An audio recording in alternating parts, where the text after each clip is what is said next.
What up, though, Lions fans? Oh, man. I'm going to try to do these after every game, but I needed a few days, man, to really grasp what happened. Tough tie. I know everybody talking about some same old Lions, all that shit, man, but I'm going to give y'all what I think happened with the game, man, and my assessment. Um, love the offense. I love the way the offense looked. The offense was moving the ball. I love the play calling. It was very impressive. Last few years we had Jim Bob Cooter, and Bevel was really putting players in the nice situations. One thing I wish he would do is do more shit for Carry-On. You know, try to put him in more space. Halfback screens. I was impressed with J.D. McKissick. I thought we would see Ty Johnson in those spots, but McKissick did really well. But Carry-On Johnson get him in some space. C.J. Anderson ran really hard and ran pretty good. But I would like to see not everything up the gut for Carry-On. I know he's capable of doing that, but try to get him in safe space. You know what I'm saying? So Galladay played pretty well. The catches that he did have was pretty good catches. You know, he got in the end zone. But the top receiver will have to either be Amendola or Hockenson. Probably going to the latter, Hockenson. But Hockenson did very, very well. Surprising. I didn't expect to see 131 yards receiving. I thought to probably see something around like 65 yards, something like that, 4 catches. But with this offense, I think that he is in a very good position. He's got two good 2,000-yard receivers on the side of him. So going up the middle, he's going to be pretty good. And he's got a very capable slot guy. If Amendola keeps eating like that in the slot, he's going to have those numbers every week. So happy with what I've seen from Hockenson. Stafford was very sharp. He did miss a few throws or whatever, but for the most part, Stafford was sharp.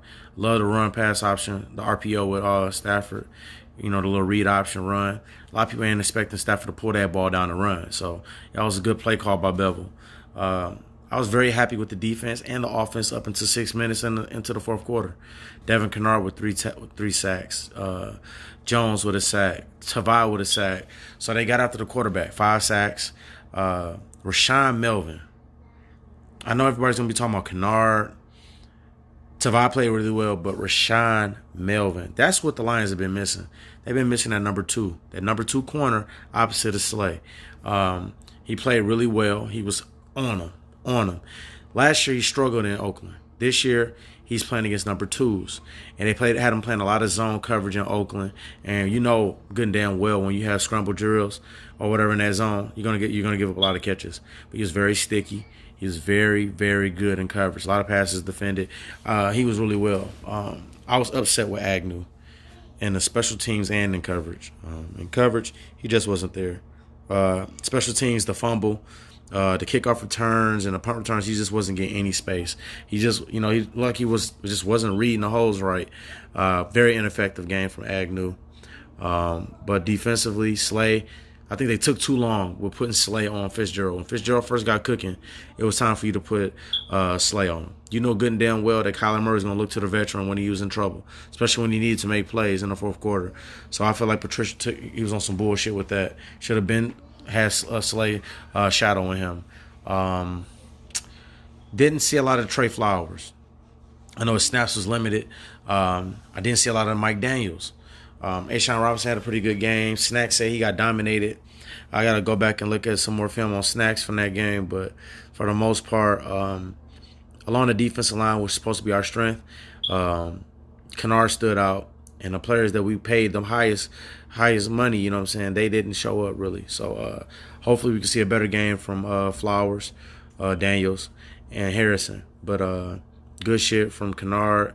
Tavai, the second-round pick. That was another person that they doubted. A lot of people was questioning on that draft pick. He got a sack. He was pretty good in coverage. He was pretty good against the run. So I love what I've seen from him. The two first picks, I like that. Going forward, some adjustments and what we can look for with the Chargers. Chargers gave up a monster gain to Marlon Mack. A monster gain to Marlon Mack. I think Carry-On Johnson can get off. That shows that defense is vulnerable against the run. They're very good against the pass, though. They got King in the slot and Hayward on the outside, which means either Marvin Jones is going to eat up. Marvin Jones or Galladay, whichever one is going to eat up. They got an injury Williams went down with an injury. He's that outside corner. When they jump in that nickel package, he went down. So they're going to have a hole in the secondary.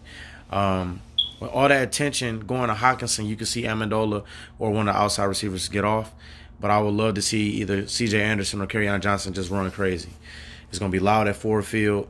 I'm hoping everybody go out there and be optimistic and not so down about the loss. But another thing I wish they would do is this too. Have Agnew deactivated this week. If it has come down between him and Aurier, get Aurier out there. He's sticky in coverage.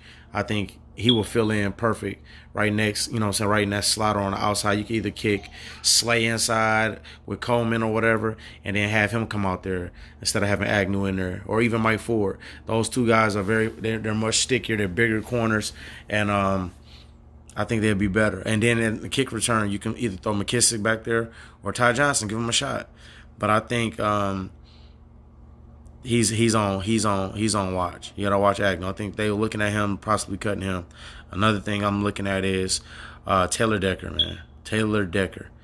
I'll tell you this, he's got a hell of a matchup this weekend. Hell of a matchup. Ingram and Bosa are gonna come after him. Wagner and Decker both gave up 7 pressures, and Decker gave up 2 sacks. So you're gonna see, the outside of that line really get challenged. And hopefully they can keep Stafford up. If they keep Stafford upright, I think this could be a shootout, and I can see the Lions winning this game. This is one of them games that a lot of people are going to pick the Lions to lose, and the Lions are going to come around and win this game. I think the Lions will win the game, possibly somewhere like 28-24, maybe 28-21. But I see the defense making some plays because that offensive line in San Diego, and with the Chargers is that good. They got some holes. And I can see that Snacks bouncing back and they're imposing their will. But those are some of the things I wish the Lions would look at. Put a Warrior in the game.